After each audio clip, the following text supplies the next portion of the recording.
Hello and welcome to the Real Estate Regroup Show. I am your host, LJ Walker, a real estate investor helping you realize your dreams of owning a home or investing in one. I was watching Instagram and I saw Fantasia. Fantasia says that she got kicked out of an Airbnb at midnight. They claim that she was partying with balloons, brought a party truck, was making a whole lot of noise.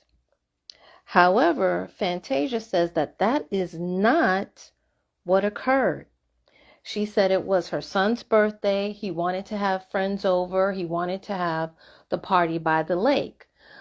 Now, Fantasia lives in a beautiful, nice home in North Carolina, but apparently it does not have the location that her son wanted.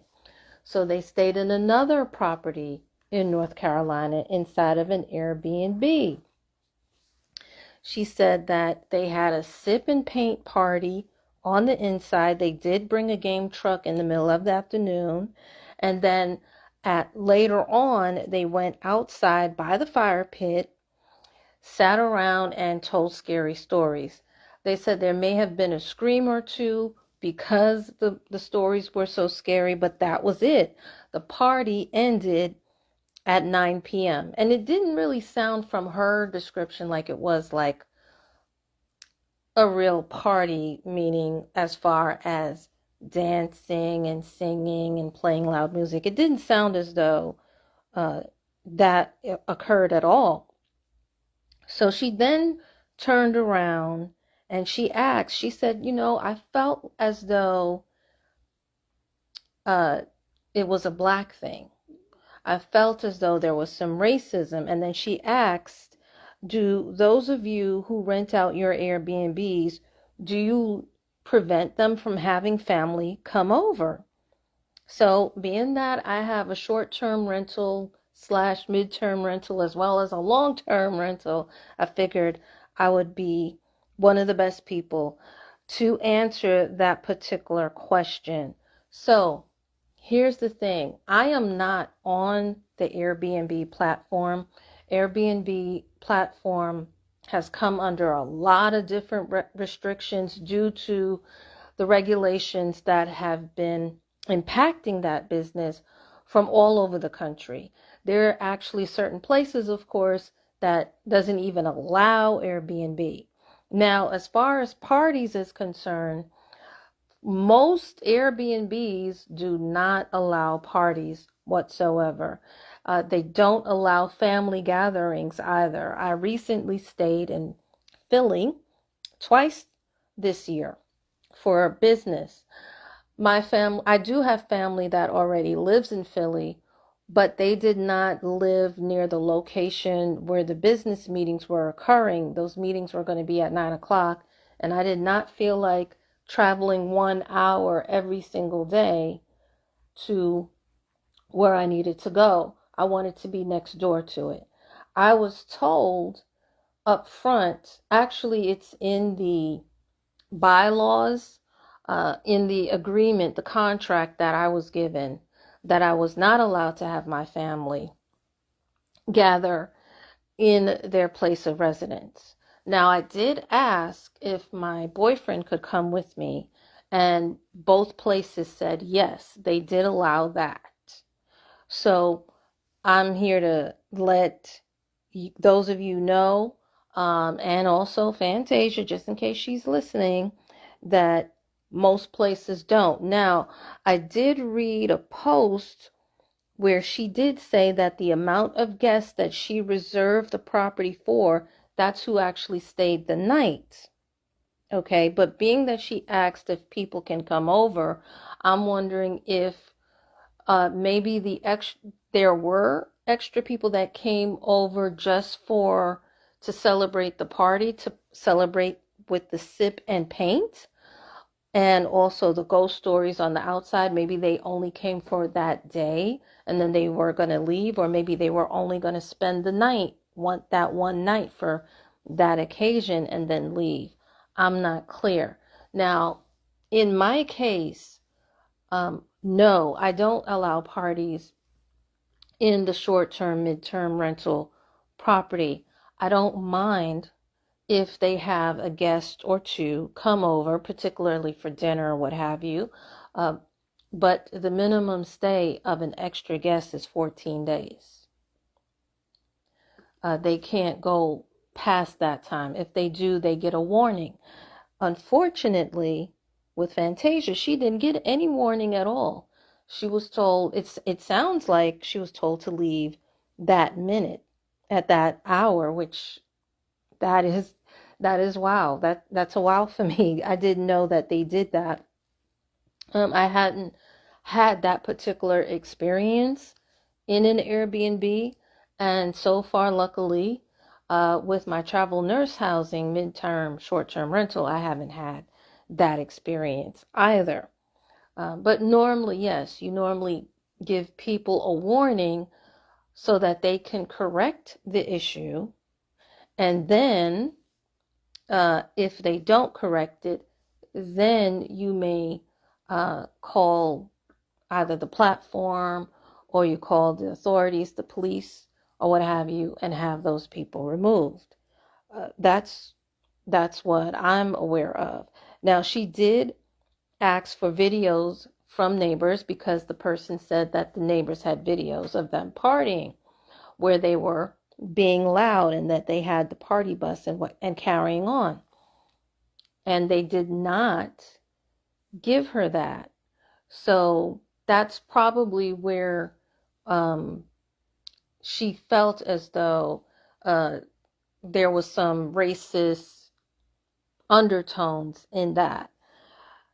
They don't have to give anybody a video or anything of that nature. A lot of times too, you're not allowed to have cameras inside of the house, but you can have noise monitoring equipment in your house. So I don't know if the people who owned the property had that installed in there. It doesn't seem as though the people who owned it actually lived there.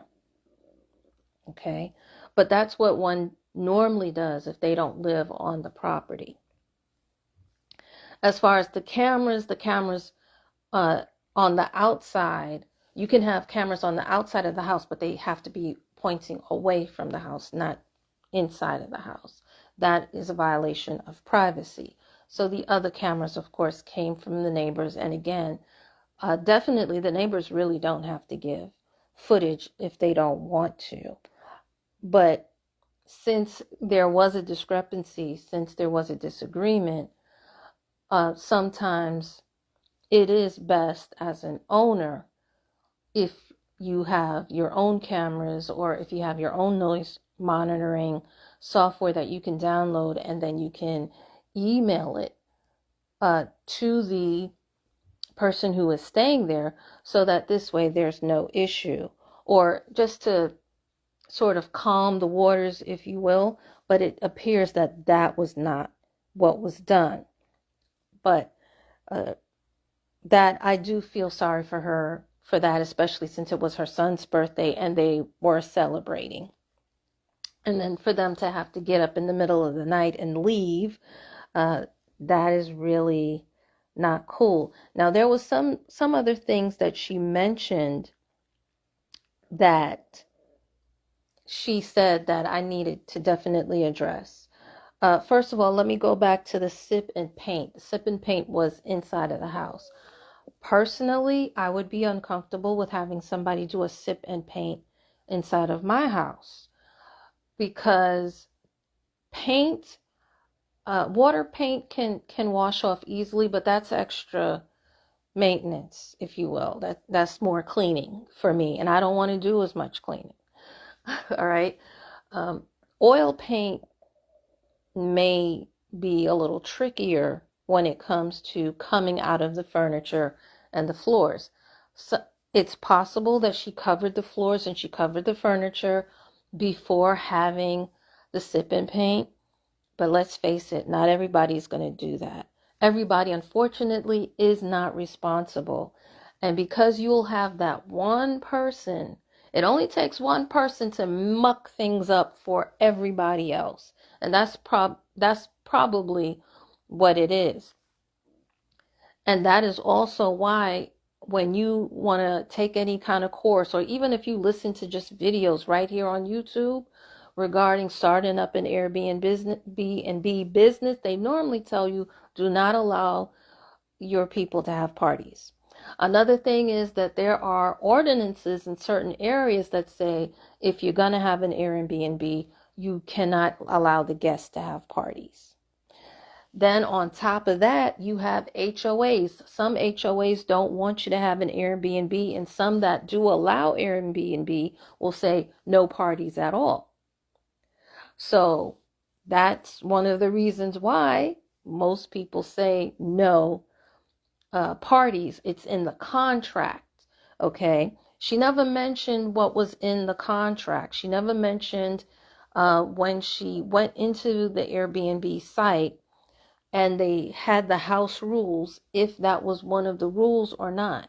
What she did mention was that they had a hot tub, they had a pool table, they had games, they had a ping pong table, air hockey table on the inside, and then outside they had the fire pit and the grill.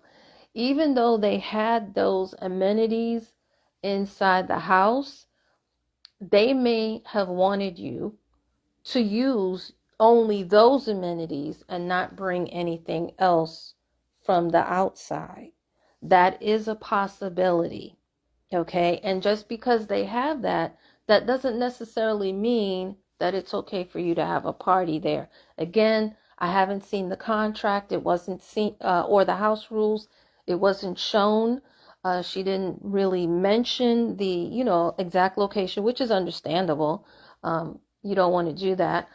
But without that information, it's hard for me to ascertain whether or not it was okay for her to have the party there or not. But me personally, I don't really have games because the clients that come here are typically nurses, typically digital nomads, typically people who, I just recently had somebody who was going to do a conference, and I don't have any hotels like next door to where people have conferences.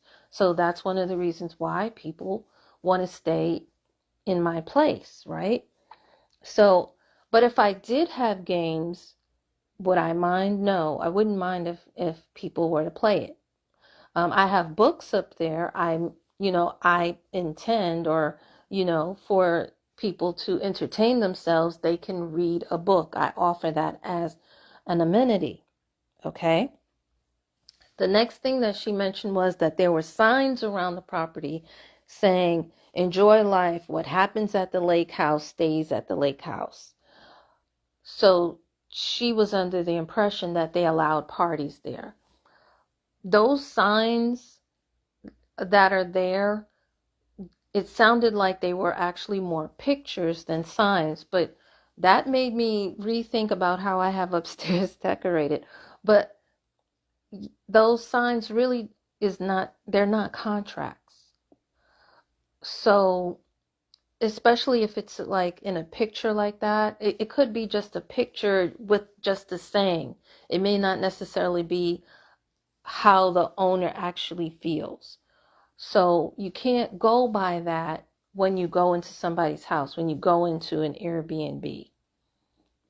You have to, it's best to go over what the rules are, what their contract says.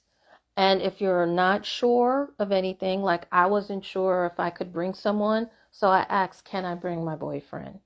And it was fine. They said as long as he's the only one, right? Um, did my family come? They didn't come inside to stay. They just came inside to deliver food. That was it.